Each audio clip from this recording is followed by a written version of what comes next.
Okay, pre-AP chemistry. This is for all of the kids who are struggling with elements and atoms and molecules and compounds. So the first thing I want to do is talk about what an element is.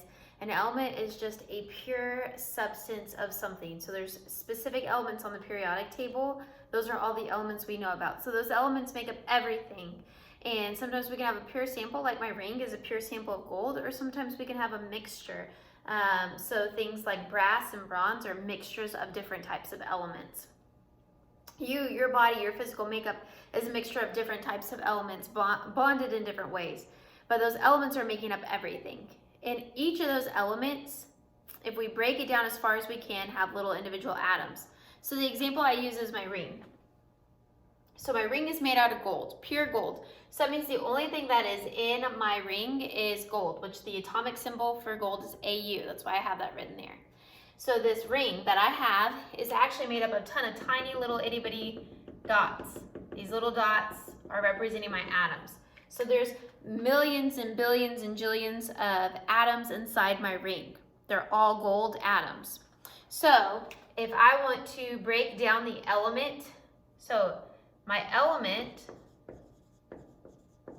is gold. The smallest part of my gold ring is going to be a gold atom. It is the tiny particles that are making up this gold ring. So hopefully that makes sense. So an atom is the smallest particle of an element. An atom is the smallest particle of an element. So it's all those little bitty dots. You can also think about it like the beach. The beach has a ton of sand on it, right? Each individual little grain. If you go pick up sand in your hand and you let it run through and you can see the little grains. Each one of those little grains is sand.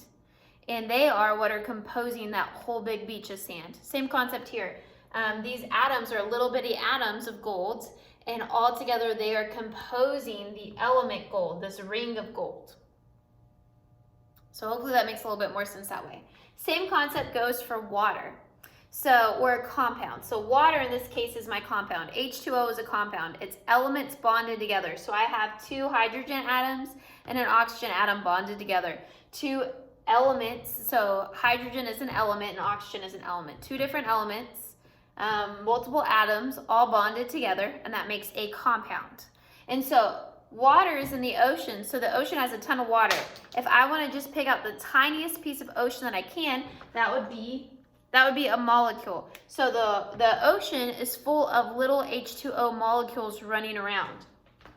So little H2O molecules all in here making up the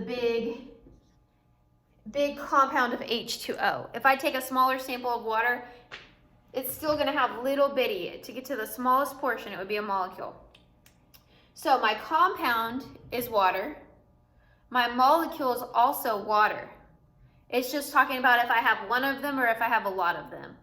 I guess that might be an easier way to say it. So a compound is whenever you have a lot of water molecules. And just one molecule would be just that one H2O.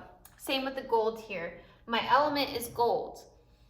My element has a lot of atoms that are making up that, but one gold atom is still gold, and if I have a lot of them, then that's making up that bigger portion. I hope that helps unconfuse some of y'all a little bit more, so that way you can see a little bit different, and I've slowed it down a little bit for those of you who are struggling. So you can watch this as many times as you want, and you can send me questions. You can post questions in the comments as well. I will also get notifications for those. Y'all have a good day.